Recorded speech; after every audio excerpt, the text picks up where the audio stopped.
My parents never wanted me, so they bought me a broken car in hopes I'd crash somewhere and they wouldn't have to see me again, but they ended up losing both their sons this way. Posted by you/CheezItBitBoy. My parents' favoritism towards my older brother, 20M, was always obvious. He got a car for his 18th birthday. It wasn't a new car or anything, it was a 20-year-old Lexus that was in pretty good shape, and he rubbed it in my face for the rest of his senior year of high school. Compared to my brother, I get just as good grades as he does, sometimes even better. I worked my hardest in the hope of fairness, and I even did some volunteering, cleaning up garbage in my local area. But then my 18th birthday came and went a few weeks ago. The only thing I wanted, the only thing I was hoping for, was a car. I wasn't expecting something like a new car or a sporty car, just something reliable like my brother got. But the party wasn't anything like my brother's 18th. For his 18th, my mom baked the cake herself. It was a delicious layered chocolate pudding cake. For mine, I got a sheet cake from the supermarket. For his party, they got a DJ. For mine, it was my dad's old boombox with a couple of mixed CDs. We went through the whole party, and I figured my parents might have just been waiting to spring a surprise gift on me. But that didn't happen. I asked them as things were wrapping up why there was no car when my brother got one, and they said they felt like he'd worked harder for it. I asked what he did that I didn't do because I did all of that and more. My grandma was nearby and heard everything. She then asked them why as well. She ended up lecturing my parents, saying she was extremely disappointed in them for showing favoritism. Then she proceeded to announce to everyone still there that my parents thought it was fine to get their firstborn son a car and a DJ, but not their second. She even pointed out how much harder my parents tried for my brother's 18th birthday than they had for mine. My uncle was the first to stand up and say something, followed by everyone else who hadn't left yet. I ended up just walking away and going to my room to sit and think. I got a few apology calls from relatives, and my grandparents convinced me to go out with them for the evening. But when I got back, my parents were pissed and told me I had shamed them in front of the whole family. I just walked past them because I didn't want to fight. The next few weeks went by with the silent treatment between us. Then, a few days ago, my parents suddenly surprised me with a white 98 Subaru Legacy that runs great. They practically threw the keys and the title in an envelope at me and said to have fun. I got the car, and they're paying for insurance for the next 6 months like they did for my brother. I know a car isn't really a right, but a privilege, so I feel like I've essentially blackmailed my parents into getting me one. Update 5 months later. I've not logged onto this account in roughly 5 months, so now I can tell you all the rest of what happened before college starts. But before that, there are some things I want to address from previous commenters. I literally needed a car because there was no way for me to get a job without one. I had no personal transportation and live over 10 miles from the nearest bus stop. So for those who kept telling me to give the car back because they think I was either too spoiled and should accept that life is unfair, or that I shouldn't take handouts, or that I shouldn't accept gifts from crappy parents, please just stop. My inbox was so crammed full when I logged back on that it took some time to go through it all. It doesn't really matter anyway though. I did get a part-time job that later went full-time for the summer after I graduated. But 3 weeks into working part-time, the Subaru blew the head gasket while on the highway at about 45 miles an hour. The temperature gauge redlined, and I had to pull over and call for help. My grandparents took a look at the car and found that someone had run a lot of gasket sealer in it, and it was still in the coolant.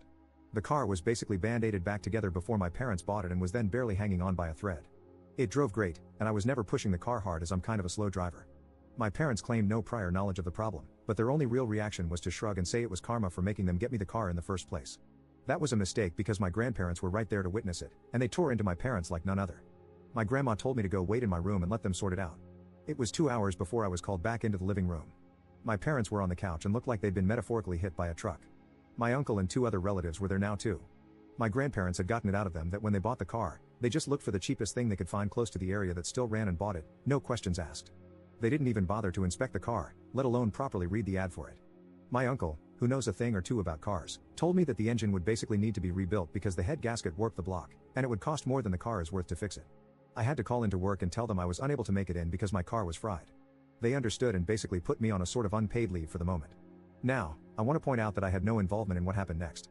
My grandparents just told me to chill for a while and let them and my parents take care of this, and they did. A few days later, they came back with a 1999 Honda Civic hatchback with 180,000 miles on it. It was white like my Subaru and drives great.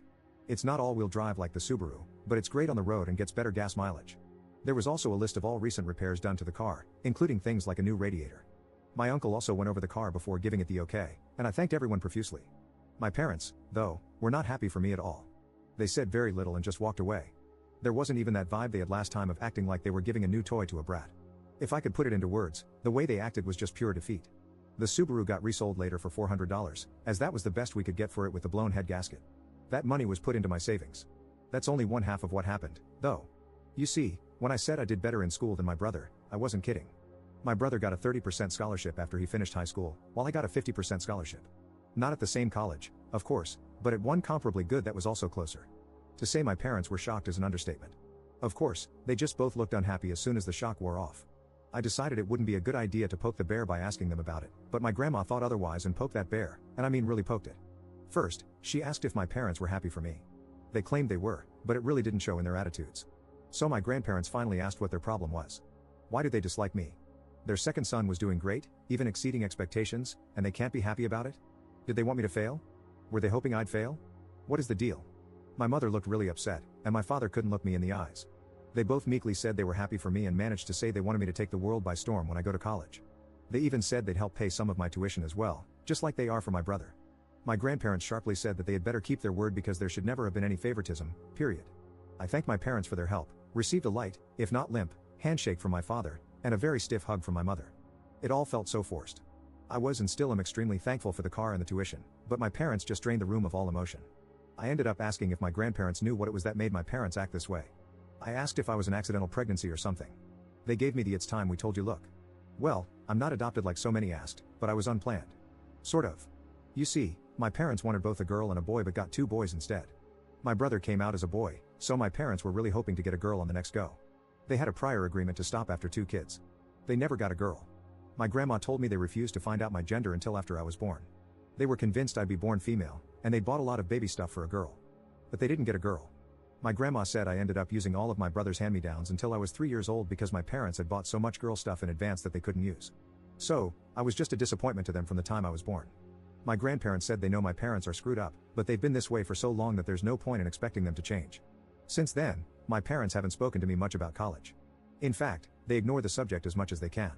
Thanks to some of the warnings I got from people who messaged me, making me paranoid, I called the college I've been accepted to and made sure to tell them that if anyone calls or emails pretending to be me, or if my parents call trying to say I'm not coming, they should call me for a double or even triple check if anything like that happens.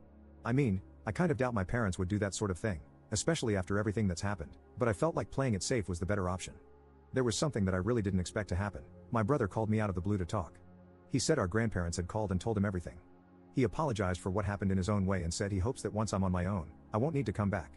He actually admitted to me that when he finishes college, he's going to stay in the state he's in because he likes it there. Our parents really want him to come back when he gets his degree, but it looks like that's not happening. I said I don't blame him, and I may do the same. The rest of the conversation was a bit awkward because we aren't really used to speaking to each other much anymore. My grandparents and the rest of the family held a surprise party for me over the weekend. They made it almost like a repeat of my brother's 18th birthday, with a DJ and a big chocolate cake my grandma made. I couldn't thank them all enough. My parents attended the party, but they were like wallflowers the entire time. They didn't say or do much, just stayed sitting at a far table in the corner and drank quietly. The look of defeat they had was even greater now. I think the party wasn't just to congratulate me, but also to rub it in my parents' faces that they should have done better. The rest of the family has made their disappointment in them clear. They seemed like they wanted to leave the party for a while. I can't say I blame them. They were being humiliated into staying where they were. My grandma said, "You're never too old to be taught a lesson in humility." As for my personal life, my part-time job went full-time after high school, and I've been working hard to build my savings before I leave for college. I made minimum wage, but a job is a job, and I want to leave it with my best effort put in before my 2 weeks notice is up.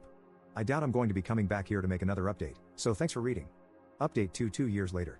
I've been away for 2 years, and I kinda expected I'd be back to post one last time in 2024, because my brother went for a 4-year bachelor's degree, much like I currently am. For those who remember my previous posts, I'm the guy whose parents were verbally backhanded by the family for showing blatant favoritism toward my older brother, and I later found out from my grandma that the reason I was treated differently was because my parents had wanted their second child to be a girl. My grandma ended up admitting even more to me later, after I left for college. Before I was born, my parents were so convinced that I'd be a girl that they bought a bunch of girl stuff without even checking my gender through ultrasound. About a year ago, my grandma told me that my mother had tried to raise me as a girl for the first 6 months of my life. She was putting me in girls' clothes and calling me by a different name, and my father enabled it all. I know it's true because my grandma showed me old family photos of me with my brother when I was an infant, and I was wearing pink in all of them. There was even a visible name tag in some of the photos with the name my parents wanted for a girl. But once word got out, my parents stopped dressing me as a girl. My grandparents told my mother that trying to raise me as something I wasn't, without giving me a choice, was wrong. Though my family is rather old school, my grandparents are surprisingly open-minded people, and they put the hammer down on my parents, so the girl treatment stopped. But instead of getting new clothes, my parents gave me my brother's hand-me-downs for years until my grandparents noticed that too and did something about it. Finding out all of this made me realize that my grandparents kept my childhood from being far worse than it was, and they never told me until these past couple of years. I am incredibly thankful for them. My mother apparently struggled to call me by my real name for 2 years or so. Because my parents didn't get the girl they wanted, they refused to connect with me like they did with my brother, the boy they actually wanted. When my grandparents heard I wasn't getting anything new like my brother was, they threatened to petition for guardianship of me. They had evidence of the various things I described too. My parents couldn't stand for anything that could become a public scandal, so they stopped with the hand-me-downs and pretended to love me for a while. But as I got older, it degenerated into indifference, and maybe even into hate. I'm not sure. Hate means you still care in some way, but indifference is the actual opposite of love. I just know my parents couldn't accept that their favorite son wasn't the best at everything compared to their unwanted son. Since I moved out, they've barely interacted with the family. They threw themselves into work, partly because the rest of the family forced them to contribute to my college, like they did for my brother. But also because, to them, working was the only thing that gave them a reason to tell everyone to leave them alone.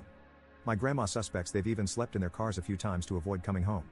I only saw my parents at Christmas at my uncle's house for the past couple of years, and they barely even spoke to me. Now that I was living my best life away from them, I guess you could say they'd stopped bothering to act like I was their son. They don't want me anymore after the family humiliation they feel they'd suffered, even though they know they brought it on themselves. They've become workaholics who do little else. My grandmother told me my bedroom is basically exactly how I left it on the day I moved out. My parents have not even gone inside my room, but they kept my brother's room clean and ready for the day he'd finally come back home after college. Well, that didn't happen. They flew out to see him for his graduation and had a big celebration with him. I was not invited to go, not that I could afford it. But my grandparents went along, and they gave me the details. My parents were still convinced my brother would be coming back home. That's when he awkwardly told them he had already secured a job through an internship he'd done the past year and had found an apartment of his own too. My father became furious, and my mother lost her mind crying and begging him to come home. But he refused. You see, these past 2 years, my brother and I have reconnected a bit. He found my Reddit account and called me. He wasn't angry, just wanted to talk. He admitted to me that our parents put him through a lot as well. Our mother absolutely smothered him, especially when I wasn't around, and our father was quite strict with his expectations.